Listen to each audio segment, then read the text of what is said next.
வணக்கம் மக்களே.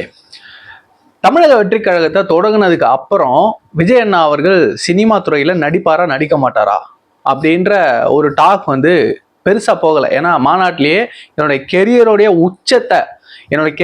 உச்சத்தை விட்டுட்டு உங்களுக்காக நான் வரேன், உங்க வீட்டு பையனா வரேன் அப்படின்னு சொல்லிட்டு விஜய் அண்ணா மாநாட்டில் பேசின ஒரு விஷயம். அவர் இதுக்கப்புறம் படத்தில் நடிக்க மாட்டார், இதுதான் கடைசி படம் அப்படின்னு சொல்லிட்டு எல்லாருமே பேசணும். அவரே அதை சொன்னதா எல்லாரும் எடுத்துக்கிட்டோம். உண்மைதான்.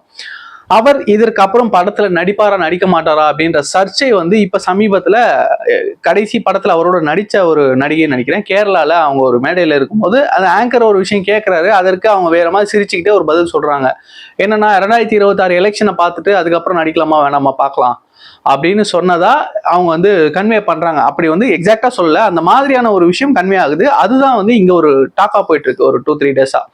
ஸோ இப்போ யதார்த்தத்துல நம்ம பேசுவோம். இப்ப அவர் சினிமாவில் நடிக்கணுமா, நடிக்கலாமா, வேணாமா, நடிக்க கூடாதா?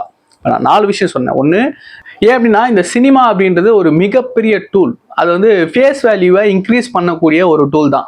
நம்ம இதற்கு முன்னாடி சினிமாக்காரர்கள் நம்பிலாம் அரசியல்ல ஓட்டு போடுவாங்களா, இல்லை சினிமாக்காரர்கள் பின்னாடி போறவர்கள்லாம் தற்குறிகள், அவர்களுக்கெல்லாம் என்ன அரசியல் தெரியும், ஏன் அவங்க பின்னாடி மக்கள் திரியிறாங்க அப்படின்ற மாதிரி நிறைய விமர்சனங்கள் நம்மளுக்கு வந்தாலும், இதற்கு முன்னாடி இருந்த ஆண்ட எல்லாருமே சினிமா பின்புலத்திலிருந்து வந்தவங்களா தான் நம்மளுக்கு இருக்காங்க. காமராஜருக்கு தவிர, காமராஜர் ஐயாவுக்கு அப்புறம் வந்த எல்லாருமே கதை வசனம் எழுதியோ இல்லை சினிமாவில் முகத்தை காட்டியோ நடித்தோ இங்க வந்தவர்கள் தான் இது வரைக்கும் ஆண்டிருக்காங்க. முதல்ல காமராஜர் சொன்னேன், கடைசியா எடப்பாடி பழனிசாமி அவர்கள். அவர் எப்படி முதலமைச்சர் ஆனார்ன்றது நம்ம எல்லாருக்குமே தெரியும். தேர்தல் நின்று அவர் முதலமைச்சர் ஆகல. ஸோ அவர் எக்ஸப்ஷன். இப்போ ஸ்டாலின் வரைக்கும், உதயநிதி ஸ்டாலின் அடுத்து முதல்வர் ஆக போறதா துடிக்கிறார் இல்லையா, அவர் வரைக்கும் சினிமா துறையில ஏதோ ஒரு விதத்துல பங்காற்றியவர்கள் தான். காரணம், அவருடைய முகம் எல்லா வீடுகளுக்கும் போய் சேரணும், முகம் பரிச்சயமாகணும் அப்படின்ற ஒரு விஷயம். ஏன்னா அதற்காகத்தான் இன்னமும் சுவர் விளம்பரம், பேனர்கள், போஸ்டர்கள் எல்லாமே ஒட்டப்பட்டது. அதுதான் காரணம். ஏன்னா ஸ்டாலின் முகம் எல்லாருக்கும் தெரியாதா என்ன? ஏன் தெருவுக்கு தெருவு, சந்துக்கு சந்து பேனர்களும் போஸ்டர்களும் ஒட்டிக்கிட்டே இருக்காங்க. அதன் மூலமாக அந்த பகுதியை சேர்ந்தவருடைய முகத்தையும் பிரதிபலிக்கணும், தலைவருடைய முகத்தை பார்த்துக்கிட்டே இருக்கணும் அப்படின்ற ஒரு விஷயம். இதுதான் ஒவ்வொரு அரசியல்வாதிகளுக்கும் மனதில் இருக்கக்கூடியது.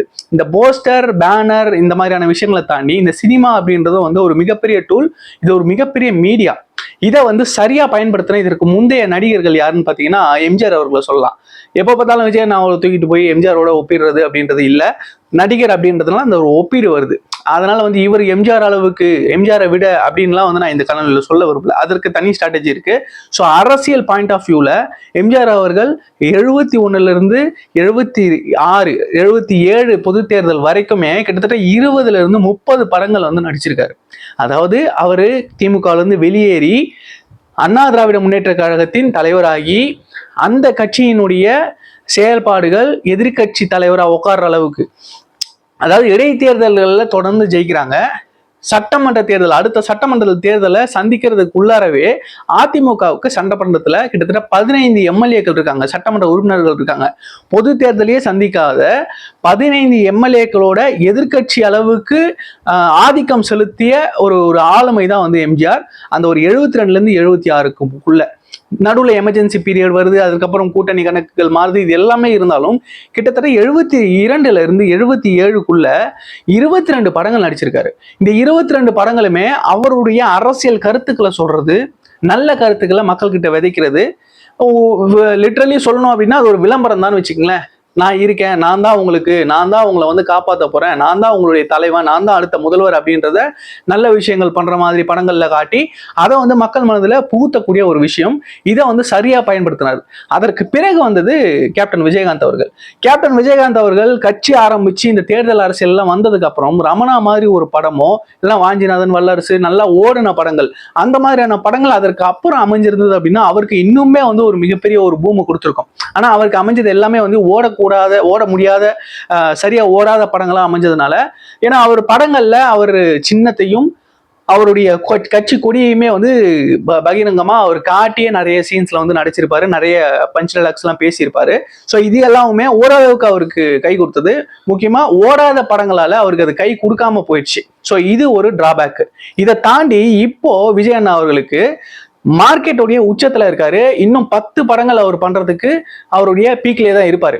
ஸோ இப்படிப்பட்ட ஒரு நிலையில இருக்கும்போது அவர் அந்த படங்களை அவர் முதல்வர் ஆகுற வரைக்கும் நடிச்சார் அப்படின்னா, நான் 26 வந்து சொல்லல, 26 தவிர்த்து சொல்றேன், 31 வரைக்கும் இந்த 5 ஆண்டுகள்ல கிட்டத்தட்ட ஒரு 10ல இருந்து 20 படங்கள் அவர் நடிச்சாருன்னா கூட அந்த 20 படங்களுமே அவருடைய கொள்கை சொல்ற படமா இல்லைன்னா மக்களுக்கு நல்ல கருத்துக்களை சொல்ற படமா, இது வரைக்கும் நடிச்ச கமர்ஷியல் படத்தை தாண்டி வேற விதமான ஒரு பரிமாணத்தை மக்கள்கிட்ட கொண்டு போற ஒரு டூலா வந்து அதை யூஸ் பண்றதுக்கு நல்ல வாய்ப்பு இருக்கு. அதை பயன்படுத்துவாரா அப்படின்ற ஒரு கேள்வி.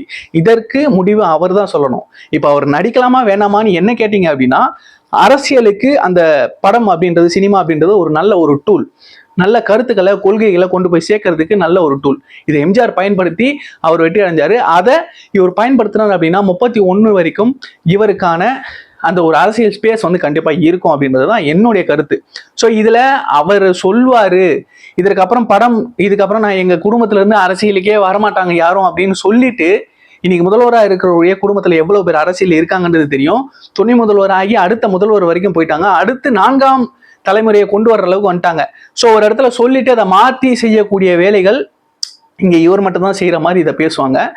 அது அப்படி கிடையாது. ஏதோ சினிமா துறையில் நடிக்கிறதுலாம் கேவலம், கொச்சியா நடக்கிற மாதிரி இல்லை. ஆனா விஜயண்ணாவுடைய தாட் என்ன பொறுத்த வரைக்கும் என்னவா இருக்கு அப்படின்னா, 2 படிகளை ஒரே நேரத்துல சவாரி செய்யறது அவருக்கு பிடிக்கல அப்படின்றது நல்லா தெரியுது.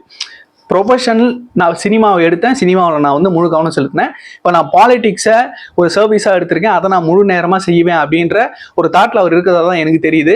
பட் இதை அவர் கன்சிடர் பண்ணுவார். ஏன்னா சினி ஃபீல்டுலையுமே அவர் படம் நடிக்கணுன்றது தான் எல்லாருமே விரும்புவாங்க, சினி ஃபீல்டில் இருக்கக்கூடியவங்க. ஏன்னா அதை நம்பி பல லட்சம் தொழிலாளர்கள், அவருடைய வருமானம், ஏன்னா ஒரு மிகப்பெரிய பட்ஜெட் படமாக நடக்கும், ஒரு மிகப்பெரிய வெற்றி படங்களாக இருக்கும் கண்டிப்பாக. ஏன்னா மினிமம் கேரண்டி அந்த ஒரு படங்களுக்கு இருக்குன்ற போது நிறைய பேர் இதனால வந்து வாழ்வாதாரம் செழிக்கும் சினிமா துறையை பொறுத்த வரைக்கும். ஸோ அவர்களும் எல்லாருமே விரும்புவாங்க இவர் நடிக்கணும் அப்படின்றது தான் என்னுடைய கருத்து.